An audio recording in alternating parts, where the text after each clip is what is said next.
doing what they're supposed to be doing.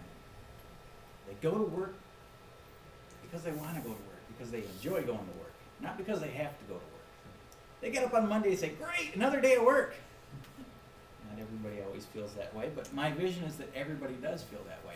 Oh, and we have 4-day work weeks. 4-day work weeks instead of 5 because you don't need 5. We don't need to work that much. I might adopt another thing from Spain. My wife is from Spain, and over in Spain, I don't know why she moved over here. We should have moved over there. In August, you get the everybody in Spain goes on vacation, the whole month of August, and they all head down to the beach, and it's packed. It's really packed, and it's fun. So everybody would have the month of August off, and the sun would shine every single day.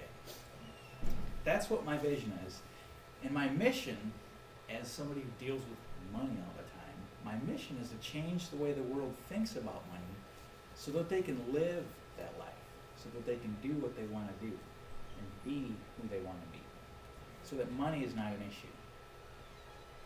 Now, money is really just a tool. Now, not everybody thinks of it that way because, in fact, it's probably the most powerful non-secular force on this earth. But it is just a tool. It reminds me of something. I did Aikido for a long time, some of you know that, and I used to travel around with my sensei and we would do demonstrations. We'd do them at military bases and security companies and that sort of thing. And when we would go out and give these demonstrations, he would grab a knife, or what we call the tanto, which is a wooden buki, a wooden knife. And he would do a demonstration and he would say, now, see this knife? He goes, I can use this knife, I can stab him and take his life. Or I can take the same knife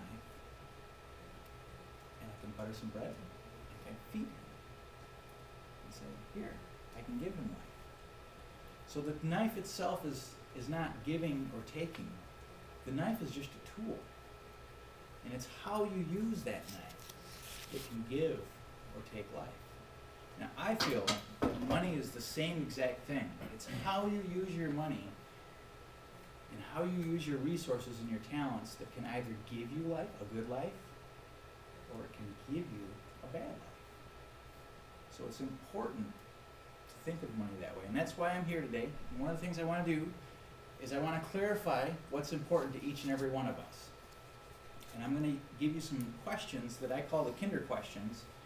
George Kinder, a visionary in financial planning industry, created these 3 questions, and they're kind of circulating around the country. The first question is, if you had all the money in the world, what would you do? How would you change your life if you had all the money in the world? Now, it's kind of hard to imagine all the money in the world because nobody else would have any money then. So let's just say you won Megaball and you won $20 million. What would you do if you had $20 million? And it's a funny question, but it's kind of a neat one. You get to dream a little bit. I actually had a client that came to me, he won the lottery, and it was only $1 million. And I say only $1 million, but that's a lot of money. After taxes, it was actually, he took the lump sum instead of over the 20 years, so he got $750. And then after taxes, it went down to $450, which was $450,000. That's not bad for a ticket. He ended up, for him, it was a lot of money because he lived in poverty.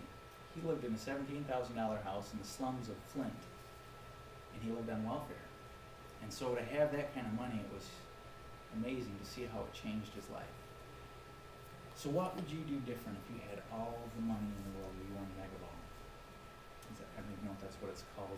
I don't play the lottery. Question 2. You go to the doctor. And I'm not going to pick on Greg. I'll pick on him just because he picked on me earlier with pizza and stuff. You go to the doctor, and the doctor says, I'm sorry, you only have 10 years to live. You're going to live a normal life for 10 years. You're not going to have any pain, no worry. But in 10 years from now, you're going to pass in your sleep. It's going to be painless, don't worry about it. My question is how would you change your life? What would you do different knowing that your time on this earth is limited? Now, if I had all the money, I'd go traveling a lot. If my time was limited, I don't know if that'd be as important to me. Third question.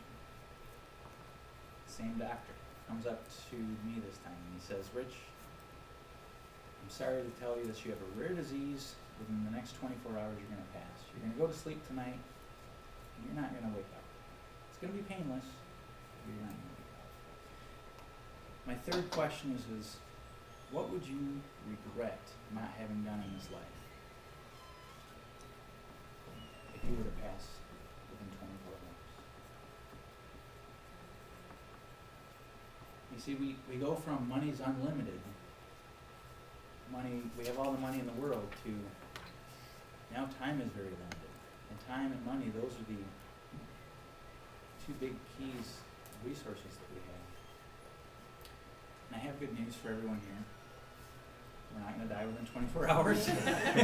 We may have 10 years, we may have more, but we can look at those questions and we can answer them now.